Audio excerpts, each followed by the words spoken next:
Hello and welcome back to another video. Today I'm doing my 15.2 mid-lane tier list. So if you enjoy content, like, subscribe, and let's get into it. There was a new champion release this patch. We have the introduction of Mel, who got hotfixed very quickly. She was overperforming quite heavily. However, I do believe the champion is slightly easier compared to some of the other releases we've had. So there will be some sort of movement, and it might be a case that she's settled with the current kind of win rate she has at the moment, or she might continue to increase and they might end up nerfing her again.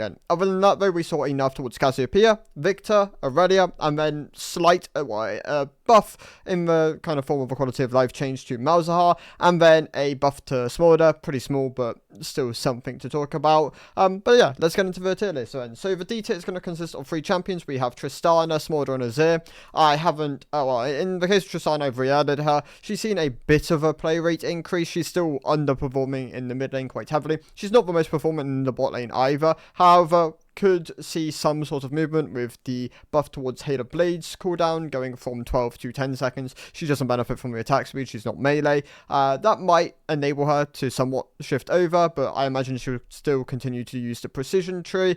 She underperforms here. She sits within the D tier. In this case, the IE change was nice.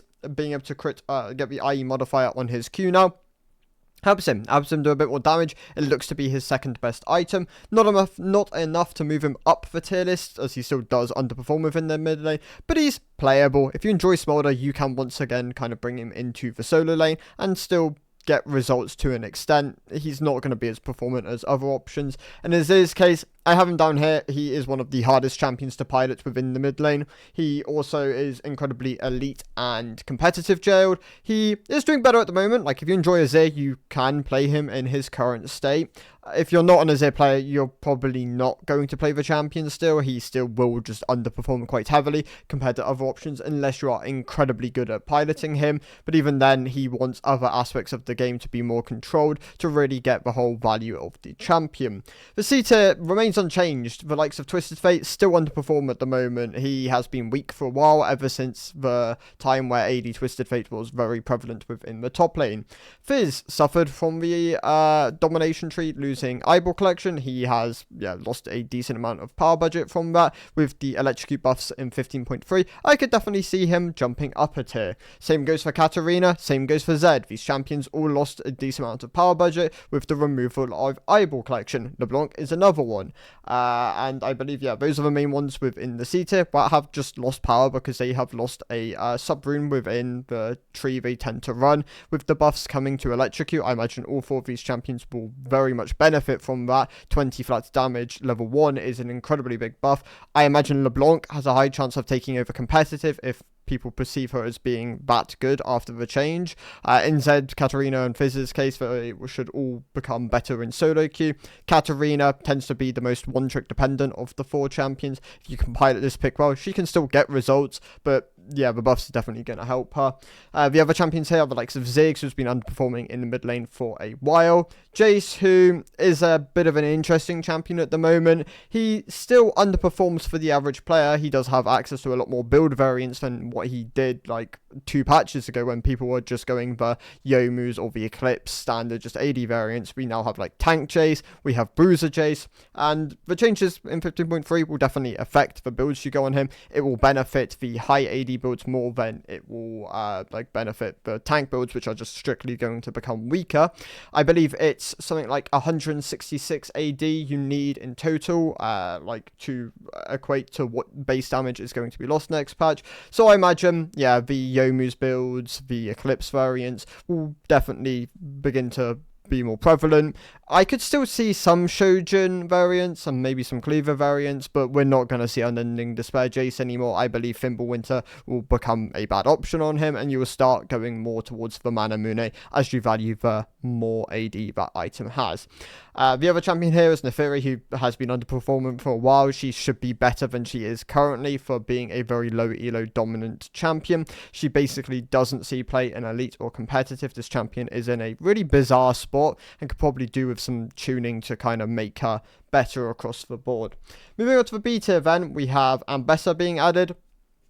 not as a low beta option, but more like a high beta option. She's a solid AD pick for your pool. I'd recommend trying the Voltaic Sword build. It tends to outperform her Eclipse variant, but obviously it comes down to comfort, and if you enjoy Ambassador, like you can play this champion and get good results within the mid lane, but if you don't enjoy it, then I'd recommend avoid, you don't need to sync time. She's not mandatory by any means. Like Yasuo and Yone are still solid options. They tend to be more popular than the likes of Ambessa, and you can get similar results if you are just more comfortable on your champion. Talk about Yes and Yone, I have them here. Still not a lot of Towers purchases. It looks to still be worse than the likes of Bork on these two champions. But it could definitely be something which people look at and could try a bit more. Like, I don't think it's bait anymore. I think it is a okay option, but yeah, traditionally you're just going to go Bork on these champions. They quite heavily value the lifesteal that Bork provides them. Zoe, Echo, Diana, all champions kind of akin to some of the C-tier options, which lost a lot of power from the Electrocute nerfs. Zoe definitely really suffers from that, requires gold more than most champions within the game. She doesn't really level scale quite as well as some of the other options. Diana, I think people should be looking more towards the likes of Lichbane and possibly even the Bruiser variant, which is obviously very prevalent in the jungle at the moment. This is the Liandry Riftmaker, Unending Despair 3-item core. However, you can, I believe, swap out Unending Despair with the likes of Bloodletter's Curse if you want access to a bit more damage and maybe the enemy team has a bit more MR which you need to shred through. Echo, also underperforming, same issue. I mean, I imagine he'll really benefit from Hail of Blades being buffed next patch. I could definitely see that benefiting like your E-Star Echoes. You can also still go the likes of Electrocute and definitely benefit a lot from that buff. ASO, underperforming for how low elo skewed he is. He should be doing better, kind of akin to Neferi. Kassadin, doing worse with obviously, Electrocute being weaker just as an option because of the tree. He does have other options though, like we've seen like fleet Kassadins, we've seen like some sorcery variants of Kassadins, whether that's like airy Kassadins even. Like there are different routes you can go on this champion. I don't believe he is bound to domination by any means, but it was one of his main keystone options, so he is definitely suffering a bit from that. Kiana is going to sit within the beta. A lot of Kiana mains moved over to Conqueror, more than I believe some of the other assassins moved over to like different keystones after their main one was underperforming. Kiana doing a bit better because of that. Like Conqueror Kiana looks to be quite a bit more performant than Electrocute Kiana, but she will benefit from the buffs next patch. So once again, I imagine some of the C and B tier will definitely shift up a bit with those changes coming in. Talon, another one, can also run Conqueror, kind of akin to Kiana. Corki sits within my B tier. He is a flex option, bot to mid. Obviously very, very powerful early game. Very hard to like stat check this champion. He has some of the highest base damage, which are like accessible to kind of his class of champion. He can just sit like fire and Gatling gun at you, and it is very hard to trade with him. He has decent wave clear. He suffers a bit more later on compared to some of the other ranged options, not having the same level of range, not having the same level of damage scaling, but he can act more like a burst carry rather than like a DPS carry, which some of the other ones are going to be more tailored towards. Brand, like Asol, suffering. He shouldn't be as weak as he is for the bracket of play he is supposed to be best in. Annie sits within the B tier, still has value, obviously. Tibbers, great summon, point and click CC, good burst damage. Not doing as well though as she probably should be. I think Annie should probably just for the most part sit within the A tier. She is a champion a lot of people come to early on into the game because she is considered this easy accessible pick, which I think there are better options these days. Malzahar, Brand, Asol to name a few, but she should still probably be a bit better than she currently is. Akshan, high skill ceiling. You can still make this champion work if you're very, very good at playing it. I'd recommend watching Phantasm. Is Phantasm? I believe that's the mid laner who plays Akshan on EU West. If you are looking to just watch someone play the champion, obviously there are different build variations. Like you've got like static collectors. We've seen, I believe, some possibly even Unitile variants. However, I don't believe it's picked up that much. other than that, though, yeah, champion's in a decent spot. You just have to pilot it relatively well to get good results. Vladimir sits within the B tier. Could probably honestly move up a tier. He is doing a bit better just across both mid and top in his current state. I'm going to leave him here, though. I don't think there's a strong enough reason to move him up, but he definitely sits as a high B tier option. Like, if you enjoy Vladimir and you're good at him, you'll get the results. At the moment, he's in arguably one of his better spots. Vex. Okay, so interestingly, both Mel and Victor warp the mid lane meta. This is pretty well-known fact that champions which are reworked or new tend to warp the meta around them because they are the most played picks within the game.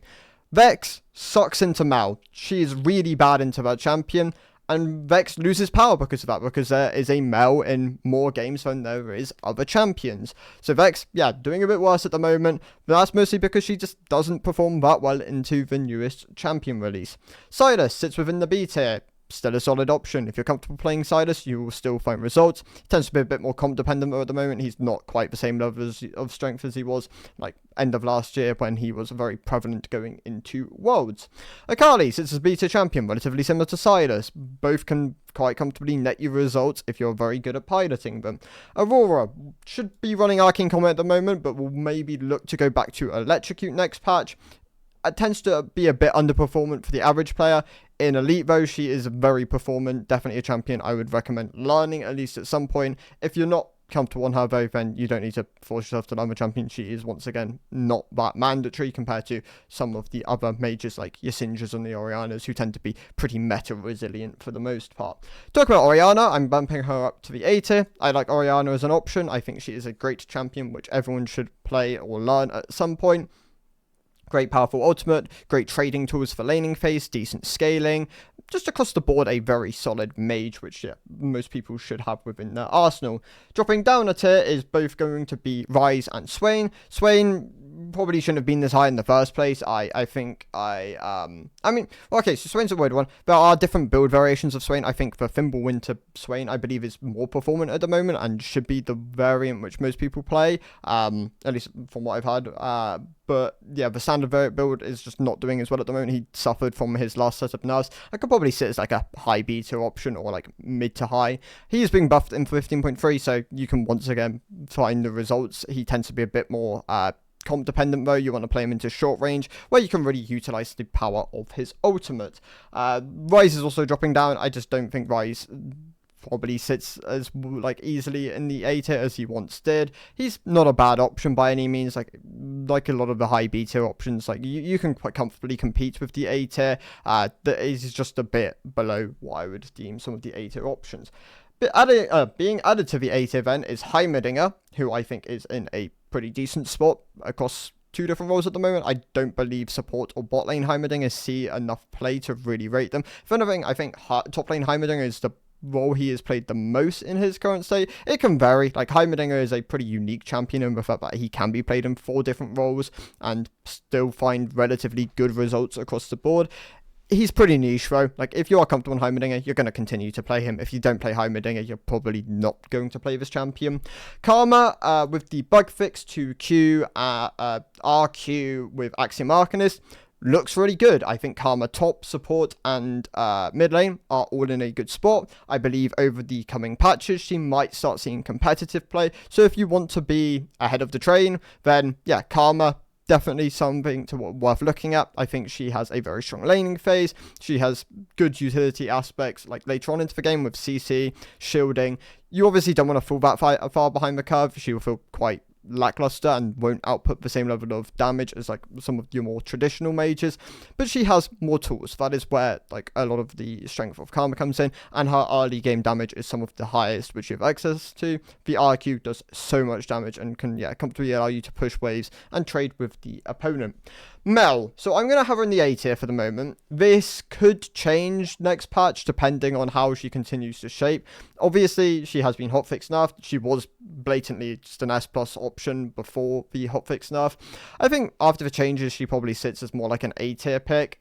If you're comfortable on her, then you will find the results, and I think you should probably, like, everyone should at least try this champion once if they are serious about climbing within the mid lane and just seeing how well they can perform on her. And if, yeah, that's your kind of style of champion, put the games in, and you should pick her in solo queue when you have access to her. That being said, I think she sat at like a 70% ban rate, so that might be kind of hard to consistently get Mel, but put the practice in if you can, and yeah, I think the champion will fit right in with the mid lane options as a good A tier pick in her current state.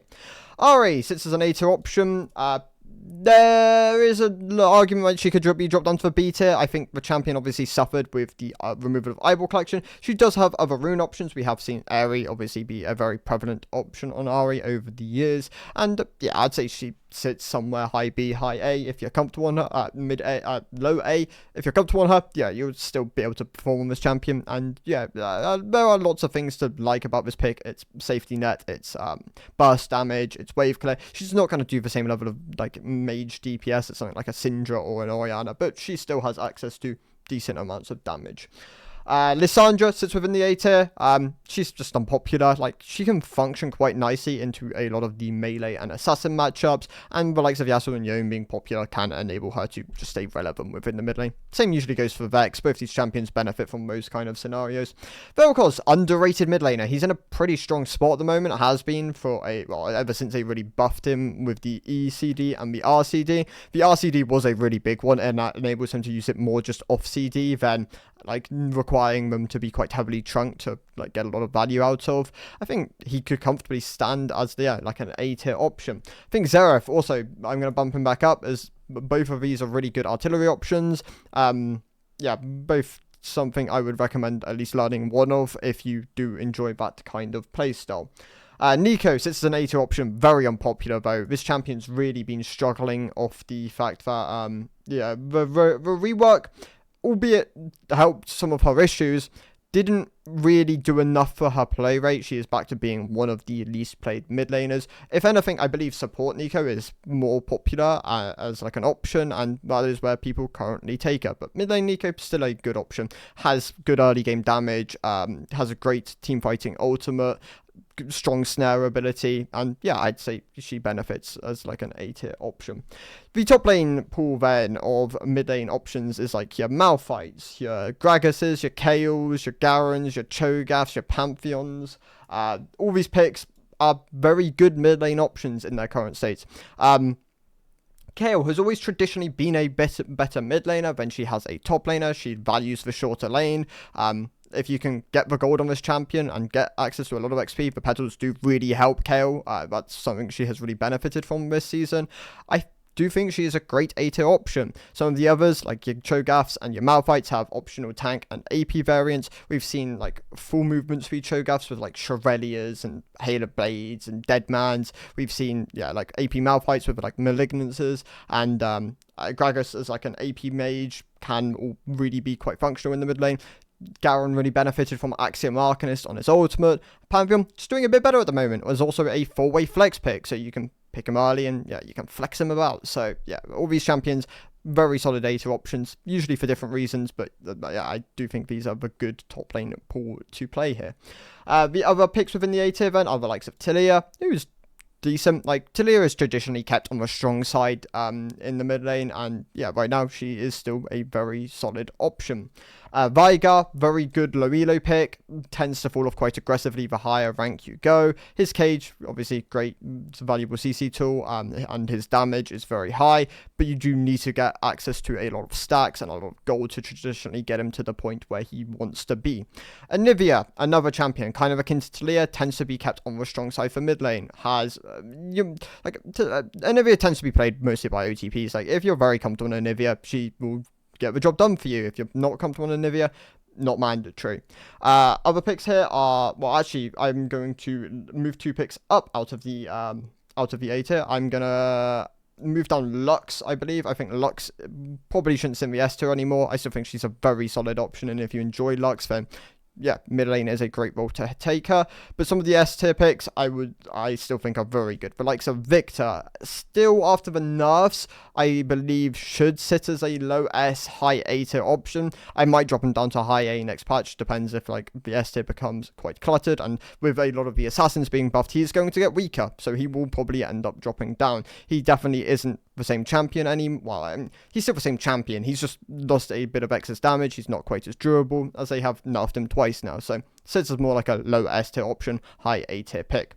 Malzahar, the change was the quality of life change was a buff. It was a positive thing for him. He is already a very good mid to low elo champion, something I will always recommend people go to because it trivializes wave clearing. He does a huge, he does a great amount of damage, being able to apply dots across the enemy team, and just trivializing some of the hardest aspects of the game. I think is really beneficial around this elo, and Malzahar is great for that. Aurelia remains within my S tier. If Malzahar is the easy champion here, Aurelia is the hard champion here. She got nerfed pretty, she had a lot of excess damage just taken off of her. Didn't really do a lot for the higher MMR side of things. In lower elos, it's going to do a bit more. The games will go longer. She will feel the base damage of late game abilities a bit more. But that was never the reason why you picked Aurelia. If you're comfortable on this champion, you're still playing Aurelia. She's still one of the best options in the game for you. But she sits as more like a low S tier if she was a high S tier pick last patch. Galio is being nerfed in 15.3. He is still one of the best mid lane options. He is easy to play. He is great into almost every single AP champion. He just nullifies them. Can comfortably roam, has a great team fighting ultimate, great CC, and can work on a lot lower of a budget than a lot of the other mid laners. Just a great nullifier. If you enjoy Galio, then he is still going to be good in 15.3. He is still very good now and very deserving of an S tier spot.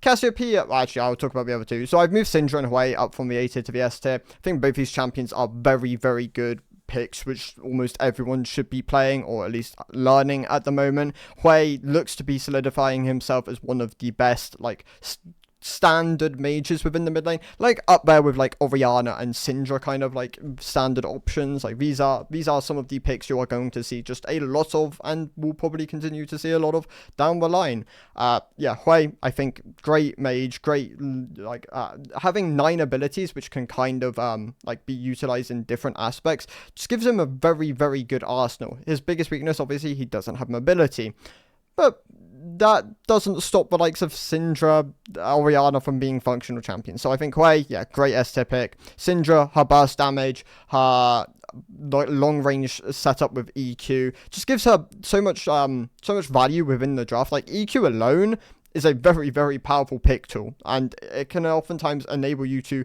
find those late game fights, close out the games in situations where other champions just wouldn't be able to. That being said, though, her laning phase is still very solid. You can still obviously do a lot of damage. She has good CSing. She's, very solid option. Very deserving of an S tier spot. And then Cassiopeia, who would have guessed it? The nerfs weren't enough. She's being nerfed again in 15.3. She is still the premier pick of the patch. She did lose some power. It would be a lie to say she didn't, but it wasn't enough. It was very, very little. It was only when she was in already winning scenarios where she has lost the power. And I think you should still try and learn Cassiopeia if you are going to play her this patch.